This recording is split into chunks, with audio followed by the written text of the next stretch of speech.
ഇന്ന് എണീറ്റപ്പം നല്ലോണം ലേറ്റായിപ്പോയി. അതുകൊണ്ട് തന്നെ രാവിലെ ആകെ കൂടി ഒരു തിരക്കാണ്.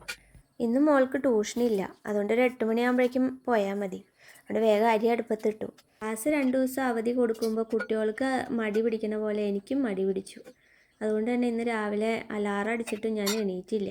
മാത്രമല്ല എണീറ്റപ്പം മുതൽ നല്ല തലവേദനയുണ്ട്. പിള്ളേർ ചായ കുടിക്കാൻ വെച്ചിട്ട് ചായക്ക് വെള്ളം വെച്ചു. ഇന്ന് അപ്പവും കടലക്കറി ആക്കാമെന്ന് വിചാരിച്ചിട്ടുണ്ടായിരുന്നു. അതുകൊണ്ട് ഇന്നലെ കടല വെള്ളത്തിലിട്ടുണ്ടായിരുന്നു. മഞ്ഞപ്പൊടി ഉപ്പിട്ടിട്ട് അത് വേവിക്കാൻ വെച്ചു. കുട്ടികൾക്കൊക്കെ ഇന്ന് എന്താ സുഖമല്ലേ? വേൾഡ് കപ്പൊക്കെ കണ്ട് നല്ലോണം ഉറങ്ങി ക്ഷീണമൊക്കെ മാറ്റി സ്കൂളിലേക്ക് പോയാൽ മതി. ഒരു ദിവസം അതിന് തന്നെ അവധി കൊടുത്തിരിക്കുക. നമ്മുടെ കാലത്തൊന്നും ഞാൻ കണ്ടിട്ടില്ല എങ്ങനെ അവധികളൊന്നും. എനിക്കൊന്നും കിട്ടിയിട്ടില്ല എങ്ങനെ അവധി. ഇന്നലെ തൊടിയിൽ നിന്ന് 2-3 കൂൺ കിട്ടിയായിരുന്നു. ഏട്ടൻ രാത്രി അത് ഉണ്ടാക്കാൻ നിന്നു. അത് കാരണം ഇന്നലെ അവിടെയൊക്കെ എണ്ണ തെറിച്ചിട്ടുണ്ട്. പിന്നെ രാത്രി അതൊന്നും ചെയ്യാൻ നിന്നിട്ടുണ്ടായില്ല. അപ്പോൾ അതൊന്ന് ജസ്റ്റ് ഒന്ന് തുടച്ചിട്ടതാ. പൊന്നുവിന് കൊണ്ടുപോകാൻ ഇന്ന് കോവയ്ക്കുപ്പേരിയാണ് ഉണ്ടാക്കണേ. കോവയ്ക്ക അവൾക്ക് കുഴപ്പമില്ല, ഇഷ്ടമാണ്. കോവയ്ക്കയോ വെണ്ടക്കായോ അല്ലെങ്കിൽ ക്യാബേജ് ഇതൊക്കെ ഇഷ്ടമുള്ളൂ. അല്ലാതെയുള്ള ക്യാരറ്റ് ബീട്രൂട്ട് അങ്ങനത്തെ ഒന്നും ആൾ കഴിക്കില്ല. എങ്ങനെയൊക്കെ പറഞ്ഞാലും അത് അങ്ങനെ കൊണ്ടുപോയിട്ട് ഇങ്ങോട്ട് തിരിച്ചു കൊണ്ടുവരും. അത് കാരണം ഇഷ്ടമുള്ളത് ഉണ്ടാക്കി കൊടുത്താൽ അതെങ്കിലും കഴിക്കുമല്ലോ എന്ന് വിചാരിച്ചിട്ടാണ്. അത് വേറെ രീതിയിൽ ഇങ്ങനെ നീളത്തിന് ഓരോരുത്തർ കൊണ്ടുവരുന്നതനുസരിച്ച് അതിവിടെ വന്ന് പറയും, അങ്ങനെ അരിയണം അമ്മ, ഇങ്ങനെ അരിയണം അമ്മ. അപ്പോൾ അതുപോലെ ചെയ്ത് കൊടുത്തു കഴിഞ്ഞാൽ ചിലപ്പോൾ കഴിച്ചിട്ട് അങ്ങനെ കഴിച്ചോളും. അപ്പം അത് വേഗം ഒരു ഉള്ളിയും കുറച്ച് മുളക് പൊടിയും മഞ്ഞൾപ്പൊടി ഇട്ടിട്ട് നല്ലോണം വലിയിച്ചിട്ട് ഞാൻ ഉണ്ടാക്കി കൊടുക്കാറുണ്ട്. അത് ഇഷ്ടമാണ്, അത് കഴിച്ചോളും. ഇവിടെ കോവയ്ക്കയുടെ വള്ളി ഉണ്ട്, പക്ഷെ എന്താണെന്നറിയില്ല, ഇപ്രാവശ്യം ഒന്നും ഉണ്ടായിട്ടില്ല. ഇനിയിപ്പോൾ അതിൻ്റെ വള്ളി ഒന്ന് വെട്ടി കൊടുക്കേണ്ടിയിരിക്കും ചിലപ്പോൾ. എന്നാൽ നന്നായിട്ട് വളർന്നു വരുന്നുണ്ടാവും. ഒന്ന് ചെയ്ത് നോക്കണം. ഇതിപ്പോൾ ഞാൻ ഇന്നലെ ഷൊർണൂർ പോയപ്പോൾ 1 കിലോ വാങ്ങിച്ചതാണ്. അതിൽ ചിലതൊക്കെ നല്ലോണം മൂത്തിരിക്കുന്നു, പഴുത്തിരിക്കുന്നു. അതുകൊണ്ടൊരു പുളി ഉണ്ടാവും ചിലപ്പോൾ. കടലക്കറിക്കുള്ള സബോളയും വെളുത്തുള്ളിയും ഇഞ്ചിയും കൂടി ഒന്ന് വെളിച്ചെണ്ണ ഒഴിച്ചിട്ട് വഴറ്റിയെടുത്തു.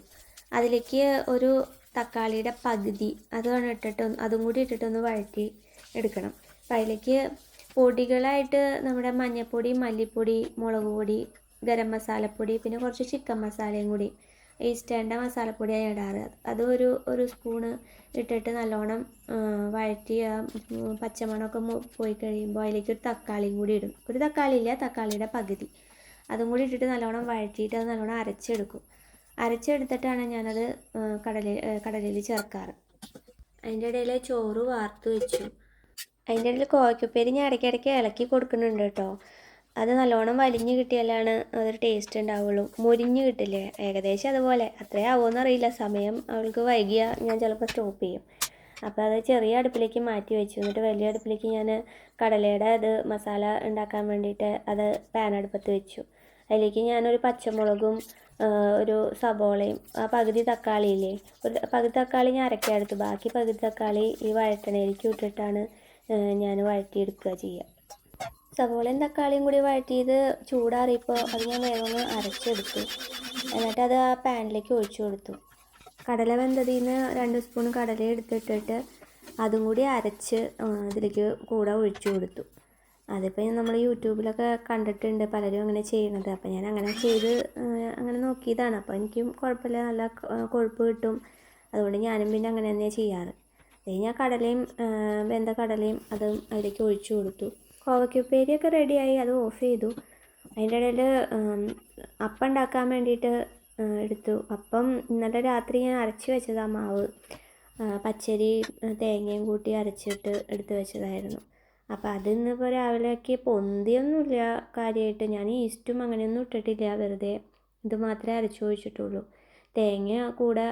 തേങ്ങയും ലേശം പഞ്ചസാര ഇട്ടിട്ടുണ്ട്, അത്രേനേ ചെയ്തിട്ടുള്ളൂ, വേറെ ഒന്നും ഇട്ടിട്ടില്ല. അതുകൊണ്ട് അങ്ങനെ വലിയ കാര്യമായിട്ട് പൊന്തിയിട്ടൊന്നുമില്ല. പക്ഷെ നല്ല ടേസ്റ്റ് ഉണ്ട് കേട്ടോ. അപ്പോൾ ഞാനത് വേഗം അവൾക്ക് കഴിക്കാനുള്ളത് വേഗം ഉണ്ടാക്കി കൊടുത്തു. കഴിഞ്ഞ് ചോറ് പാത്രത്തിലാക്കി മോരൊഴിച്ചിട്ട് മോരും ഉപ്പും ഇട്ടിട്ട് ഒന്ന് ഇളക്കി വെച്ചു. വേറെ പാത്രത്തിൽ കറിപ്പാത്രത്തിൽ ഞാൻ കോവയ്ക്കുപ്പേരിയും ആക്കി വെച്ചു. അതിൻ്റെ ഇടയിൽ അവൾ ഭക്ഷണം കഴിക്കാൻ വന്നു. അപ്പോൾ വേഗം അവൾക്കുള്ളത് വേഗം കൊടുത്തു. അപ്പവും കടലക്കറിയും കൂട്ടി അവൾക്ക് കൊടുത്തു. അത് ലേറ്റായി പറഞ്ഞിട്ട് എന്നെ ചീത്ത പറയുകയാണ്. എന്താ പറയുക, ഞാൻ ലേറ്റായല്ലോ ഇന്ന്. അപ്പോൾ അവൾക്ക് 8 മണിയാകുമ്പോൾ ഇറങ്ങേണ്ടതാണ്, ഓൾറെഡി 8 മണി കഴിഞ്ഞു എന്ന് പറഞ്ഞിട്ട്. അതിൻ്റെ ഇടയിൽ ആ വയറ് കിടക്കുന്നത് സൈക്കിള് ചാർജ് ചെയ്യാൻ വേണ്ടി വെച്ചിരിക്കുക. രാവിലെയാണ് ചാർജ് ചെയ്യാൻ വെച്ചിരിക്കുന്നത്. ഇന്നലെ ആണെങ്കിൽ അവൾ മറന്നു പോയിരിക്കുന്നത്. എന്നിട്ട് ഇന്ന് രാവിലെ ഇതിൻ്റെ ഇടയിൽ കൂടെ ചാർജിലിട്ടിരിക്കുക. അത് കാരണം തടഞ്ഞ് വീഴുമെന്ന് പേടിച്ചിട്ട് ഞാൻ സൂക്ഷിച്ചിട്ടാണ് അങ്ങോട്ടും ഇങ്ങോട്ടും നടക്കണേ. ഇവിടുത്തെ വാഷ് ബേസിനുള്ള പൈപ്പ് ഇപ്പോൾ കംപ്ലൈൻ്റ് ആണ്. അത് വെള്ളം വരുന്നില്ല.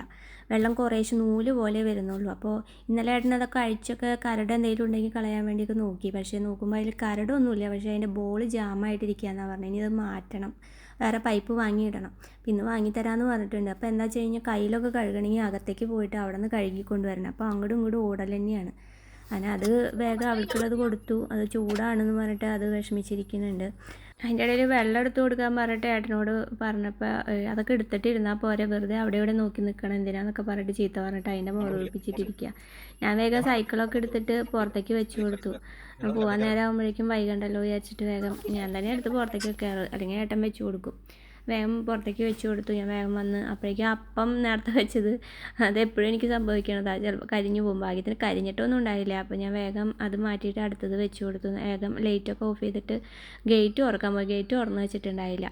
വേഗം ഗേറ്റ് തുറക്കാൻ പോയി. സൈക്കിൾ സ്കൂളിൽ കൊണ്ട് വയ്ക്കുമ്പോൾ കുട്ടികളത് അതിൻ്റെ സ്വിച്ച് ഓൺ ആക്കിയിട്ടുണ്ട്, അതുകൊണ്ട് ചാർജ് നിൽക്കണില്ല എന്ന് പറഞ്ഞിട്ട് പരാതിയാണ്. അപ്പോൾ അതൊന്ന് ശരിയാക്കി തരണം എന്ന് അച്ഛനോട് പറഞ്ഞിട്ടാണ് പോണത്.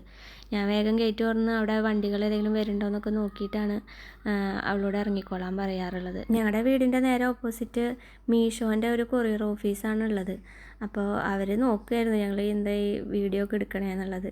ഞാൻ വേഗം ഗേറ്റൊക്കെ അടച്ചിട്ട് തിരിച്ചു പോന്നു. വീട്ടിൽ മുന്തിരി ഉണ്ടായിട്ടുണ്ട്, പക്ഷേ അത്ര അധികമൊന്നുമില്ല. നമുക്ക് ഉണ്ടായി എന്ന് പറയാൻ പേരിന് മാത്രമേ ഉള്ളൂ. അപ്പോൾ അതൊന്ന് പൊട്ടിക്കാമെന്ന് വിചാരിച്ചു. കാരണം പഴുത്തിട്ടെടുക്കാമെന്ന് വിചാരിച്ചിട്ട് വെക്കുമ്പോൾ ഓരോന്ന് പഴുത്തത് കിളി കൊത്തിക്കൊണ്ട് പോയിട്ടിപ്പോൾ മുന്തിരിയുടെ മുകളിൽ ഇപ്പോൾ ഒന്നും ഇല്ലാണ്ടായി. ഒരു കൊലയിൽ തീരെ എല്ലാം പോയിരിക്കുന്നു. അങ്ങനെ ഒക്കെ കടിച്ച് തിന്ന് പോയിരിക്കുക. അപ്പോൾ ഇനിയും നിർത്തിയാൽ ചിലപ്പോൾ ഒന്നും കിട്ടില്ല വിചാരിച്ചിട്ട് പച്ചയായാലും കുഴപ്പമില്ല പൊട്ടിക്കാമെന്ന് വിചാരിച്ചിട്ട് അത് അതെടുത്ത് നോക്കുമ്പോൾ ഒരു കൊല കേട്ടോ, അത്ര വലിയ കൊലയൊന്നുമല്ല, ചെറിയൊരു കൊല. പക്ഷെ നമുക്കത് സന്തോഷമല്ലേ, നമ്മുടെ വീട്ടിലുണ്ടായി. മുന്തിരിയൊന്നും ഇവിടെ ഉണ്ടാവുമെന്ന് അങ്ങനെയൊന്നും വിചാരിച്ചിട്ടുണ്ടായിരുന്നില്ല വാങ്ങുമ്പോൾ. 2 വാങ്ങിയിട്ടുണ്ടായിരുന്നു, 2 തൈ. പക്ഷേ ഇത് മാത്രമാണ് ഉണ്ടായുള്ളൂ. ഇത് ചുമപ്പ് മുന്തിരിയാണ്, റെഡാണ്. പക്ഷേ അത് കാണിക്കാമെന്ന് വിചാരിച്ചാൽ അത് കിളി കൊത്തിപ്പോയി.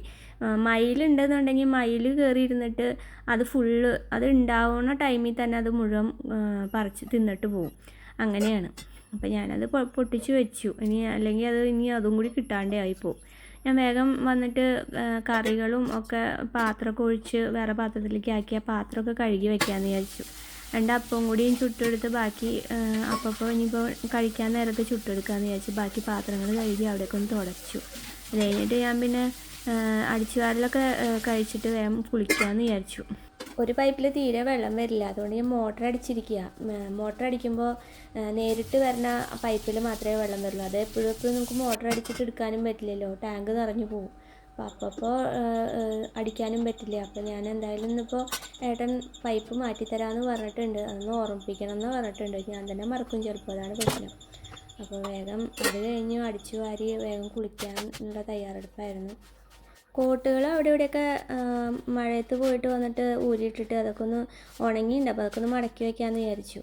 അത് വലിയ ഇതൊന്നുമില്ല ഉള്ള കോട്ടൊന്നുമല്ല, പെട്ടെന്ന് കീറണ ടൈപ്പാണ്. എന്നാലും വില അത്രയല്ലേ ഉള്ളൂ. അത്യാവശ്യം ഒന്ന് പോകാൻ അതൊക്കെ ധാരാളം എന്ന് വിചാരിച്ചിട്ടാണ് വാങ്ങണത്.